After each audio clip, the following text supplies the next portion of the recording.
Welcome everyone to our channel conceptual learners. जैसे कि आपको पता है कि केवीएस एनवीएस की टीयर 1 की जो एग्ज़ाम डेट है वो काफ़ी दिनों से आई हुई है।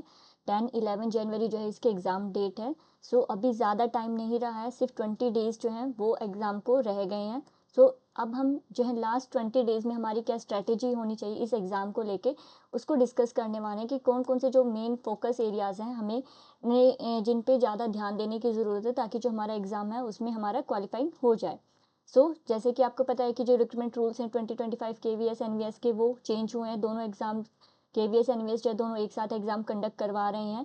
अगर आप इसमें एग्जाम पैटर्न देखोगे तो जो पेपर 1 है टीयर 1 जिसे आप कह रहे हो वो कॉमन है सभी पोस्ट के लिए, चाहे वो प्रिंसिपल हो, टीजीटी, पीजीटी, सब के लिए सेम सिलेबस है।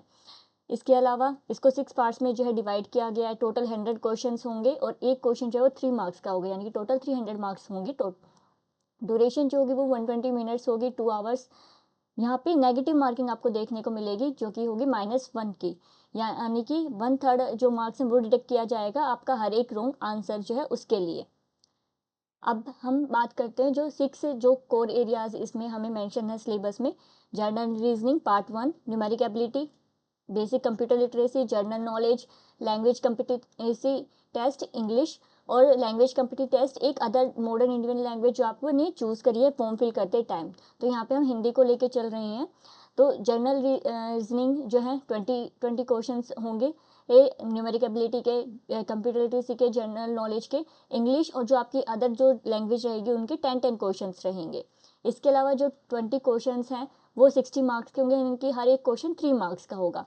सिमिलरली जो इंग्लिश और जो अदर लैंग्वेज आपने चूज़ करी है वहाँ पे एक क्वेश्चन जो है वो 3 मार्क्स का होगा, लेकिन यहाँ पे नंबर ऑफ क्वेश्चंस आपके 10 होंगे। तो इसी तरह से जो टोटल हमारा 300 का टोटल होगा, 100 क्वेश्चंस होंगे और टाइम लिमिट कितनी होगी हमारी 120 मिनट्स। और इसके साथ में हमारी क्या है नेगेटिव मार्किंग भी आपको देखने को मिलेगी। 1/3 आपकी जो है नेगेटिव मार्किंग है इस एग्ज़ाम में। नाउ अब जो मेन स्ट्रेटेजी आपकी होनी चाहिए 20 डेज़ में वो क्या है, 20 क्वेश्चंस जो हैं वो जनरल रीजनिंग से आ रहे हैं, 60 मार्क्स के हैं। तो यहाँ पे जो सिलेबस है वो पूरी केवीएस ने अच्छे से जो है नहीं दिया है। तो हमें जो कोर कंसेप्ट हैं रीजनिंग के वो हमें क्लियर होने चाहिए, जो मतलब हर एग्ज़ाम में पूछे जाते हैं। जो एनवीएस केवीएस के जो प्रीवियस एग्ज़ाम्स हुए हैं उनमें से जो इन सेक्शन में से जो क्वेश्चन बनाए गए हैं, जिस पैटर्न पे बनाए गए हैं, एटलीस्ट आपको वो जो टॉपिक्स हैं वो क्लियर होने चाहिए। जैसे कि पजल और सिटिंग अरेंजमेंट है, ये आपको एनवीएस केवीएस के हर एक प्रीवियस पेपर में इसके क्वेश्चन देखने को मिलेंगे। तो आपको ये जो है इसकी ये ऊपर जो क्वेश्चंस हैं इसका जो पैटर्न है वो आपको आना चाहिए। ये काफ़ी इसमें से आपको 1 या 2 क्वेश्चन जरूर देखने को मिलेंगे। इसके अलावा जो सिलोजिम्स होते हैं वो आपको ज़रूर देखने को मिलता है। मैथमेटिकल ऑपरेशंस जो आते हैं, ये इनइक्वालिटी के ऊपर, ब्लड रिलेशंस जो हैं वो आपको ज़रूर है। डायरेक्शन टेस्ट के ऊपर ज़रूर इंपॉर्टेंट है, 1-2 क्वेश्चंस आपको ज़रूर देखने को मिलेंगे। सिटिंग अरेंजमेंट जो है उसके ऊपर, ब्लड जो रिलेशंस हैं उसके ऊपर भी। कोडिंग एंड डिकोडिंग रीजनिंग में सबसे ज़्यादा क्वेश्चंस इसके ऊपर आते हैं, चाहे हम नंबर सीरीज़ की बात करें चाहे हम अल्फ़ाबेटिकल सीरीज़ की बात करें, दोनों से ही आपको कोडिंग और डिकोडिंग में क्वेश्चंस देखने को मिलते हैं। ऑर्डर एंड रैंकिंग जो है पोजीशन बेस्ड, इसमें यानी कि अगर फर्स्ट लेफ्ट राइट से अगर हम किसी पर्सन को चेंज कर रहे हैं, उसकी पोजीशन लास्ट से कितनी होगी, फ्रंट से कितनी होगी, अगर हम उसको तो इस तरह से जो क्वेश्चन है वो आपको इसका जो कंसेप्ट है वो पता होना चाहिए। डाटा सफिशिएंसी के ऊपर क्वेश्चंस जो है आने के चांसेस हैं। इनपुट आउटपुट का इतना वो नहीं है, लेकिन logical reasoning, assumption, statement, Venn diagrams जो हो गए वो इम्पोर्टेंट टॉपिक्स हैं जो आपको ये आने चाहिए। ये हम बात करी है रीजनिंग की। अब हम बात करते हैं न्यूमेरिक एबिलिटी में। न्यूमेरिक एबिलिटी में अगेन 20 क्वेश्चन हैं 60 मार्क्स के। इसका फोकस क्या आना है आपका, data interpretation and financial numeracy, ये आपको आना चाहिए। ग्राफ से एक क्वेश्चन जो है प्रीवियस, अगर आप केवीएस के पेपर देखोगे तो एक क्वेश्चन जरूर जो है आपको ग्राफ से देखने को मिलता है। तो यानी कि आपको हर टाइप के जो ग्राफ हैं उनका जो बेसिक लॉजिक होता है उनको सॉल्व करने का, पैराग्राफ बेस्ड जो क्वेश्चन है वो आपको पता होना चाहिए।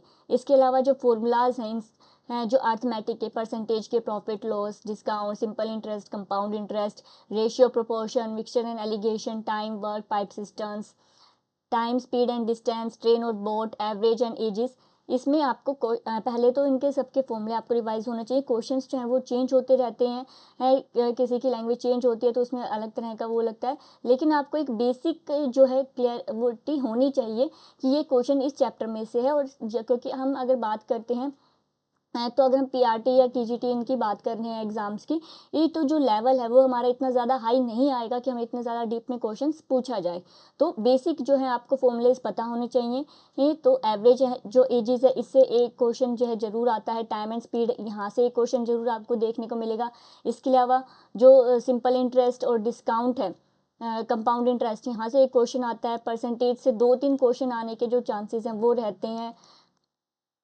प्रॉफिट एंड लॉस जो है ये काफ़ी इंपॉर्टेंट सेक्शन है अर्थमेटिक एबिलिटी का। इसके अलावा एचसीएफ और एलसीएम जो है हमारा इंपॉर्टेंट है।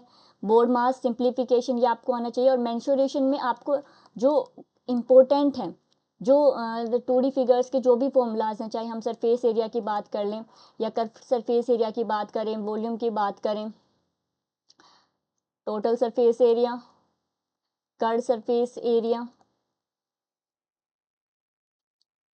वॉल्यूम, तो इन सब के तो एटलीस्ट आपको 2D में जितने भी फिगर्स हैं 10th लेवल तक के, उन सब के जो फॉर्मूलाज हैं वो आपको याद होने चाहिए, क्योंकि यहाँ से एटलीस्ट आपको 2 क्वेश्चंस तो देखने को मिलेंगे ही मिलेंगे।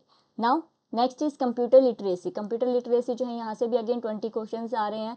तो सबसे पहले तो आपको कंप्यूटर की हिस्ट्री पता होनी चाहिए। इनसे रिलेटेड जो इंपॉर्टेंट टर्म्स हैं, जो बेसिक्स हैं, इनपुट डिवाइसेस, आउटपुट डिवाइसेस, वो आपको पता होना चाहिए। और दूसरा इंपॉर्टेंट क्या है इसमें, एक तो इंटरनेट का टॉपिक आपको आना चाहिए, क्योंकि इंटरनेट में वेब ब्राउज़र क्या होता है, सर्च इंजन क्या होता है, उनके एग्जांपल्स क्या होते हैं, वायरसेस क्या होते हैं, जो है एंटीवायरस क्या होते हैं, तो ये सब आपको पता होना चाहिए। इसके अलावा जो पीपीटी पावर पॉइंट से रिलेटेड क्वेश्चंस जो हैं यहाँ पे आते हैं। Now hardware and software devices कौन कौन सी होती हैं, इनपुट आउटपुट डिवाइसेस कौन कौन सी होती हैं, ये आता है। दूसरा जो इंपॉर्टेंट है ब्राउज़र, सर्च इंजन, ईमेल, ये आपको पता ही चल गया है। साइबर सिक्योरिटी में वायरसेस, मालवेयर, एंटीवायरस, ये काफ़ी इंपॉर्टेंट सेक्शन जो है वो है, क्योंकि यहाँ पे डिजिटल लिटरेसी आपको जो है वो आनी चाहिए, क्योंकि आप टीजीटी पीआरटी कोई भी एग्जाम दे रहे हो केवीएस एनवीएस के लिए, तो अब जो है एजुकेशन जो है डिजिटल हो गई है, तो आपको कंप्यूटर का यूज़ आना चाहिए। साथ में उसके जो वर्किंग है, जो उसका बेसिक है, वो भी आपको पता होना चाहिए। इसके अलावा हम टीचिंग एग्जाम्स की बात करें तो उसमें आईसीटी इन एजुकेशन, उसका क्या रोल है, कौन कौन से डिजिटल टूल्स हैं जो स्कूल्स में यूज़ होते हैं, तो वो सब आपको यहाँ पे पता होने चाहिए। Now next journal affairs. Journal affairs जो है ऑलरेडी बहुत बड़ा है अपने आप में, तो यहाँ पे आप जितना लिमिटेड टाइम अब बचा है उसके अकॉर्डिंग आपको जो है बेसिक इंडियन हिस्ट्री, ये जो है एंशियंट, मेडिवल एंड मॉडर्न, इनकी जो टाइमलाइन है और जो जो मेजर इवेंट्स जो हैं किसी ईयर में हुए हैं और उनका कोई स्पेशल नेम है, तो वो आपको पता होना चाहिए। बुक्स एंड ऑथर्स के ऊपर काफ़ी क्वेश्चंस जो हैं आते हैं। इसमें स्पेशली जो आपका साहित्य अकेडमी जो है कि ये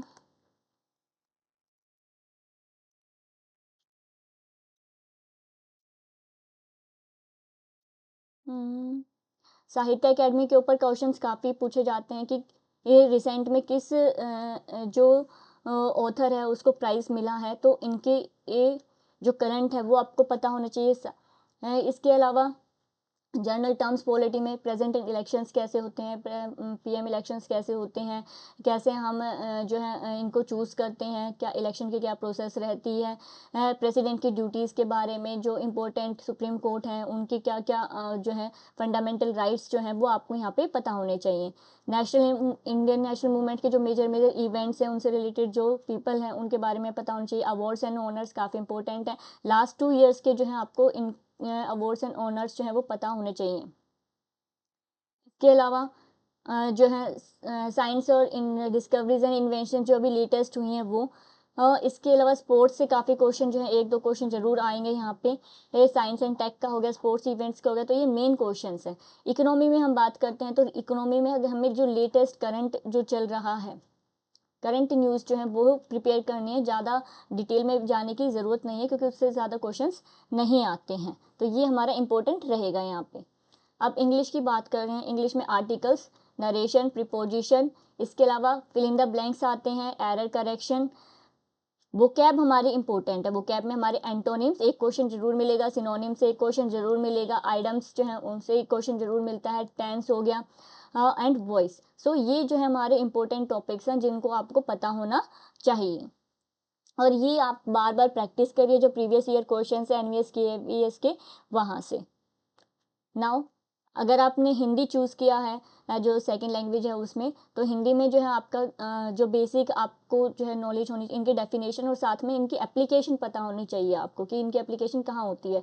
सो इसमें जो वचन, लिंग, उपसर्ग, प्रत्यय हो गया, पर्यायवाची, विपरीतार्थक, अनेकार्थी, समानार्थी शब्द, और इसके अलावा तद्भव, तत्सम एंड समास, मुहावरे, लोकोक्तियाँ, ये इंपॉर्टेंट टॉपिक्स हैं जो आपको पता होने चाहिए, जो कि ज़्यादातर इन एग्जाम्स में पूछे जाते हैं। साथ में इसमें पैराग्राफ बेस्ड क्वेश्चंस भी जो है हमने प्रीवियस ईयर पेपर्स में देखे हैं, तो आप उनकी प्रैक्टिस कीजिए, जितना ज़्यादा हो सके आप प्रीवियस ईयर पेपर्स को देखें। और ये जो है कॉमन सेक्शंस हैं, यानी कि एसएससी में भी इस तरह के क्वेश्चंस आपको देखने को मिलेंगे, हिंदी सेक्शन को छोड़ के बाकी के जो हैं, लेकिन उसमें आपको ज़्यादा हाई लेवल पे नहीं जाना है। जो हमारा एसएससी, सीएचएसएल, एमटीएस के जो मतलब लोअर सेक्शंस होते हैं, अगर आप टीजीटी की तैयारी कर रहे हैं तो आपको एटलीस्ट वहाँ तक की जो इंग्लिश है, रीजनिंग है, न्यूमेरिक एबिलिटी है, वो आपको आनी चाहिए। सो आई होप आपको वीडियो अच्छा लगा होगा।